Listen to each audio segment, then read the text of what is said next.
Chapter 14. Now Joab, the son of Zeruiah, perceived that the king's heart was toward Absalom. And Joab sent to Tekoa, and fetched thence a wise woman, and said unto her, I pray thee, feign thyself to be a mourner, and put on now mourning apparel, and anoint not thyself with oil, but be as a woman that had a long time mourned for the dead. And come to the king, and speak on this manner unto him. So Joab put the words in her mouth. And when the woman of Tekoa spake to the king, she fell on her face to the ground, and did obeisance, and said, Help, O king. And the king said unto her, What aileth thee? And she answered, I am indeed a widow woman, and mine husband is dead. And thy handmaid had 2 sons, and they too strove together in the field, and there was none to part them. But the one smote the other, and slew him. And behold, the whole family is risen against thine handmaid. And they said, Deliver him that smote his brother, that we may kill him, for the life of his brother whom he slew, and we will destroy the heir also. And so they shall quench my coal which is left, and shall not leave to my husband neither name nor remainder upon the earth. And the king said unto the woman, Go to thine house, and I will give charge concerning thee. And the woman of Tekoa said unto the king, My lord, O king, the iniquity be on me, and on my father's house, and the king and his throne be guiltless. And the king said, Whosoever saith aught unto thee, bring him to me, and he shall not touch thee any more. Then said she, I pray thee, let the king remember the Lord thy God, that thou wouldest not suffer the revengers of blood to destroy any more, lest they destroy my son. And he said, As the Lord liveth, there shall not one hair of thy son fall to the earth. Then the woman said, Let thine handmaid, I pray thee, speak one word unto my lord the king. And he said, Say on. And the woman said, Wherefore then hast thou thought such a thing against the people of God? For the king doth speak this thing as one which is faulty, in that the king doth not fetch home again his banished. For we must needs die, and are as water split on the ground, which cannot be gathered up again. Neither doth God respect any person, yet doth he devise means that his banished be not expelled from him. Now therefore that I am come to speak of this thing unto my lord the king, it is because the people have made me afraid. And thy handmaid said, I will now speak unto the king. It may be that the king will perform the request of his handmaid. For the king will hear, to deliver his handmaid out of the hand of the man that would destroy me and my son together out of the inheritance of God. Then thine handmaid said, The word of my lord the king shall now be comfortable. For as an angel of God, so is my lord the king to discern good and bad. Therefore, the Lord thy God will be with thee. Then the king answered and said unto the woman, Hide not from me, I pray thee, the thing that I shall ask thee. And the woman said, Let my lord the king now speak. And the king said, Is not the hand of Joab with thee in all this? And the woman answered and said, As thy soul liveth, my lord the king, none can turn to the right hand or to the left from aught that my lord the king hath spoken. For thy servant Joab, he bade me, and he put all these words in the mouth of thine handmaid. To fetch about this form of speech hath thy servant Joab done this thing. And my lord is wise, according to the wisdom of an angel of God, to know all things that are in the earth. And the king said unto Joab, Behold now, I have done this thing. Go therefore, bring the young man Absalom again. And Joab fell to the ground on his face, and bowed himself, and thanked the king. And Joab said, Today thy servant knoweth that I have found grace in thy sight, my lord, O king, in that the king hath fulfilled the request of his servant. So Joab arose and went to Geshur, and brought Absalom to Jerusalem. And the king said, Let him turn to his own house, and let him not see my face. So Absalom returned to his own house, and saw not the king's face. But in all Israel there was none to be so much praised as Absalom for his beauty. From the sole of his foot even to the crown of his head there was no blemish in him. And when he polled his head, for it was at every year's end that he polled it, because the hair was heavy on him, therefore he polled it, He weighed the hair of his head at 200 shekels after the king's weight. And unto Absalom there were born 3 sons and 1 daughter, whose name was Tamar. She was a woman of a fair countenance. So Absalom dwelt 2 full years in Jerusalem, and saw not the king's face. Therefore Absalom sent for Joab to have him sent to the king, but he would not come to him. And when he sent again the 2nd time, he would not come. Therefore he said unto his servants, See, Joab's field is near mine, and he hath barley there. Go and set it on fire. And Absalom's servants set the field on fire. Then Joab arose and came to Absalom unto his house, and said unto him, Wherefore have thy servants set my field on fire? And Absalom answered Joab, Behold, I sent unto thee, saying, Come hither, that I may send thee to the king, to say, Wherefore am I come from Geshur? It had been good for me to have been there still. Now therefore let me see the king's face, and if there be any iniquity in me, let him kill me. So Joab came to the king and told him.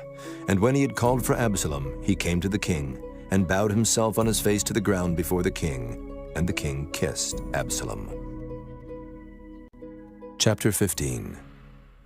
And it came to pass after this, that Absalom prepared him chariots and horses, and 50 men to run before him. And Absalom rose up early, and stood beside the way of the gate. And it was so, that when any man that had a controversy came to the king for judgment, then Absalom called unto him, and said, Of what city art thou? And he said, Thy servant is of one of the tribes of Israel. And Absalom said unto him, See, thy matters are good and right, but there is no man deputed of the king to hear thee. Absalom said moreover, Oh, that I were made judge in the land, that every man which hath any suit or cause might come unto me, and I would do him justice. And it was so, that when any man came nigh to him to do him obeisance, he put forth his hand, and took him, and kissed him. And on this manner did Absalom to all Israel that came to the king for judgment. So Absalom stole the hearts of the men of Israel. And it came to pass after 40 years, that Absalom said unto the king, I pray thee, let me go and pay my vow, which I have vowed unto the Lord in Hebron. For thy servant vowed a vow while I abode at Geshur in Syria, saying, If the Lord shall bring me again indeed to Jerusalem, then I will serve the Lord. And the king said unto him, Go in peace. So he arose and went to Hebron. But Absalom sent spies throughout all the tribes of Israel, saying, As soon as ye hear the sound of the trumpet, then ye shall say, Absalom reigneth in Hebron. And with Absalom went 200 men out of Jerusalem that were called, and they went in their simplicity, and they knew not anything. And Absalom sent for Ahithophel the Gilonite, David's counselor, from his city, even from Gilo, while he offered sacrifices. And the conspiracy was strong, for the people increased continually with Absalom. And there came a messenger to David, saying, The hearts of the men of Israel are after Absalom. And David said unto all his servants that were with him at Jerusalem, Arise, and let us flee, for we shall not else escape from Absalom. Make speed to depart, lest he overtake us suddenly, and bring evil upon us, and smite the city with the edge of the sword. And the king's servants said unto the king, Behold, thy servants are ready to do whatsoever my lord the king shall appoint. And the king went forth, and all his household after him. And the king left 10 women, which were concubines, to keep the house. And the king went forth, and all the people after him, and tarried in a place that was far off. And all his servants passed on beside him. And all the Kerethites, and all the Pelethites, and all the Gittites, 600 men which came after him from Gath, passed on before the king. Then said the king to Ittai the Gittite, Wherefore goest thou also with us? Return to thy place, and abide with the king. For thou art a stranger, and also in exile. Whereas thou camest but yesterday, should I this day make thee go up and down with us? Seeing I go whither I may, return thou, and take back thy brethren. Mercy and truth be with thee. And Ittai answered the king and said, As the Lord liveth, and as my lord the king liveth, surely in what place my lord the king shall be, whether in death or life, even there also will thy servant be. And David said to Ittai, Go and pass over. And Ittai the Gittite passed over, and all his men, and all the little ones that were with him. And all the country wept with a loud voice, and all the people passed over. The king also himself passed over the brook Kidron, and all the people passed over toward the way of the wilderness. And lo, Zadok also, and all the Levites were with him, bearing the ark of the covenant of God. And they set down the ark of God, and Abiathar went up, until all the people had done passing out of the city. And the king said unto Zadok, Carry back the ark of God into the city. If I shall find favor in the eyes of the Lord, he will bring me again, and show me both it and his habitation. But if he thus say, I have no delight in thee, behold, here am I. Let him do to me as seemeth good unto him. The king said also unto Zadok the priest, Art not thou a seer? Return into the city in peace, and your 2 sons with you, Ahimaaz thy son, and Jonathan the son of Abiathar. See, I will tarry in the plain of the wilderness, until there come word from you to certify me. Zadok therefore and Abiathar carried the ark of God again to Jerusalem, and they tarried there. And David went up by the ascent of Mount Olivet, and wept as he went up, and had his head covered, and he went barefoot. And all the people that was with him covered every man his head, and they went up, weeping as they went up. And one told David, saying, Ahithophel is among the conspirators with Absalom. And David said, O Lord, I pray thee, turn the counsel of Ahithophel into foolishness. And it came to pass that when David was come to the top of the mount where he worshipped God, behold, Hushai the Archite came to meet him with his coat rent and earth upon his head. Unto whom David said, If thou passest on with me, then thou shalt be a burden unto me. But if thou return to the city and say unto Absalom, I will be thy servant, O king, as I have been thy father's servant hitherto, so will I now also be thy servant. Then mayest thou for me defeat the counsel of Ahithophel. And hast thou not there with thee Zadok and Abiathar, the priests? Therefore it shall be, that what things soever thou shalt hear out of the king's house, thou shalt tell it to Zadok and Abiathar the priests. Behold, they have there with them their 2 sons, Ahimaaz, Zadok's son, and Jonathan, Abiathar's son. And by them ye shall send unto me everything that ye can hear. So Hushai, David's friend, came into the city, and Absalom came into Jerusalem. Chapter 16. And when David was a little past the top of the hill, behold, Ziba, the servant of Mephibosheth, met him, with a couple of asses saddled, and upon them 200 loaves of bread, and 100 bunches of raisins, and 100 of summer fruits, and a bottle of wine. And the king said unto Ziba, What meanest thou by these?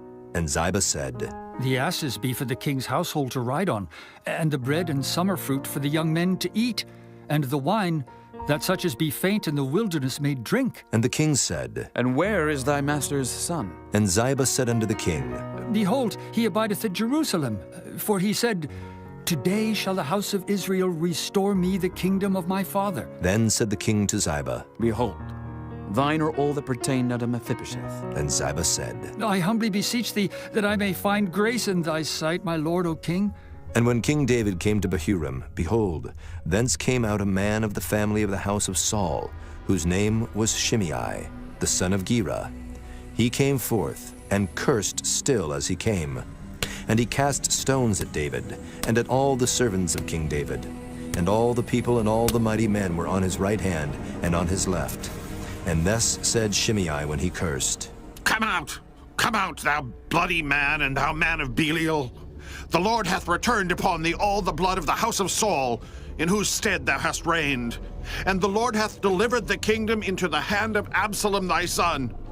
And behold, thou art taken in thy mischief, because thou art a bloody man. Then said Abishai, the son of Zeruiah, unto the king, Why should this dead dog curse my lord the king?